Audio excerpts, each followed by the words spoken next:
On Tuesday night, 30 Santa Monica College students, including a small child, were pepper sprayed.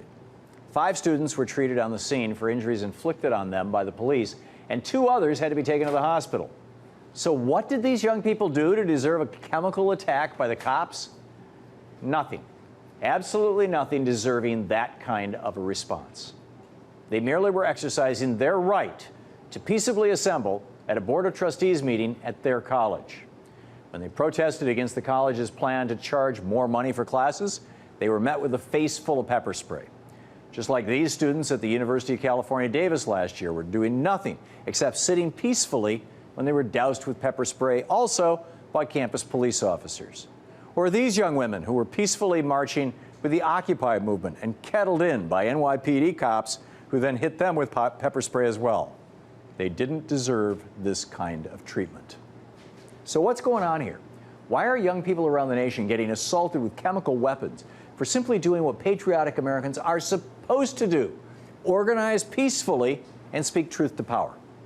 Or perhaps more importantly, why have there been countless uses of pepper spray against peaceful Occupy protesters, but not one use of pepper spray against armed Tea Party protesters? The hypocrisy of this unequal response to 2 movements is on very clear display right now in the city of Tampa, Florida, which is preparing to host the Republican National Convention this coming August. City officials are taking precautions to defend the city from the nasty Occupy protesters by banning water pistols, Guy Fawkes masks, and string more than 6 inches long. But guess what's not banned? Handguns.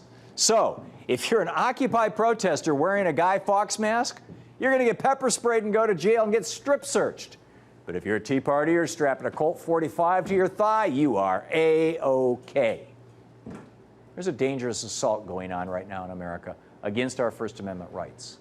But that assault is pretty much exclusively against young people calling for an end to corporate corruption of our government.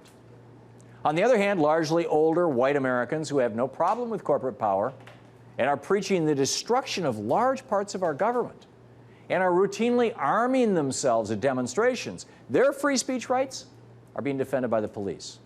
They're not getting kettled in, they're not getting beaten with batons or pepper sprayed or arrested by the thousands. Instead, the Koch brothers and multimillionaire lobbyists like Dick Armey are giving them multi-million-dollar bus tours, expensive sound stages, and high-profile speakers like Sarah Palin. But who's defending the American way of life? And who's trying to tear it down? Putting aside for a moment the fact that Tea Partiers routinely carry guns, they also carry a bizarre ideology. They and their billionaire funders say the government should play no role in the welfare of its citizens, condemning millions of Americans to live in poverty without health care and to die alone in the streets. It's an ideology that says the rich deserve even more tax cuts, even though such tax cuts force the layoff of firefighters, police officers, and teachers.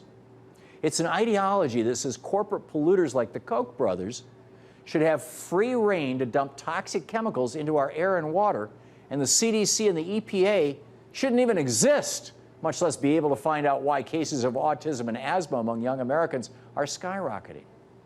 Ultimately, it's an ideology that, if fully implemented, would lead to the death of the United States as we know it.